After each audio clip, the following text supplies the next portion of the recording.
என் பேர் ரமேஷ். நான் மைசூர்லேருந்து வரேன். நான் ஒரு ஓய்வு பெற்ற மத்திய அமைச்சரவையோட அதிகாரி.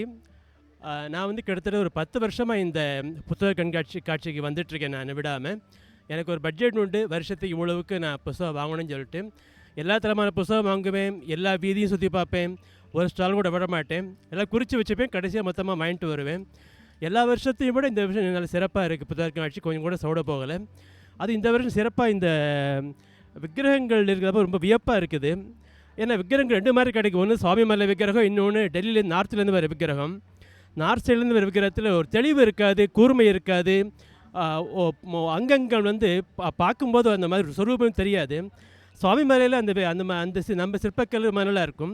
அதே இது இங்கே நான் பார்க்குறேன். நான் இன்னொன்று விக்கிரகம் பூஜைக்குங்கிறத மட்டும்தான் எல்லா இடத்துலையும் விற்பாங்க. இங்கே அதை தாண்டி பரிசாக கொடுக்கறதுக்கு உண்டான பிளேட்ஸு அந்த மாதிரிலாம் கிடைக்கிது உங்களுக்கு. ரொம்ப சந்தோஷமாக இருக்குது இந்த மாதிரி இதையும் பார்க்குறதுக்கு. இதை எல்லோரும் நான் கண்டிப்பாக உபயோகிப்பேன். இது எல்லாருக்கும் நாங்கள் ரெக்கமெண்ட் பண்ணுறேன். நாங்களாம் தமிழ் மீடியத்தில் படித்தவங்க. அதனால் தமிழோடு பிணைஞ்சிருக்கிறவங்க. தமிழ் நாவலும் தனியாக இருக்க முடியாது.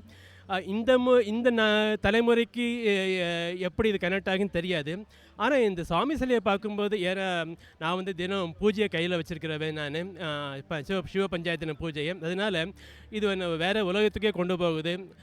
வேறு எல்லாருக்கும் பரிசளிக்குங்கிற தோணுது. அவங்களுக்கு வந்து இந்த சமயத்தோடு கனெக்ட் ஆகலாம். இது வந்து ஒரு விளையாட்டு கிடையாது. இந்த சமயம் ஆழ்ந்தமான கோட்பாடுகள் கொண்டது அப்படிங்கிற பார்க்கும்போது அதில் கோட்பாடுகளும் தத்துவங்களும் அவங்களுக்கு ஞாபகம் வரும்னு நம்புகிறேன் நான்.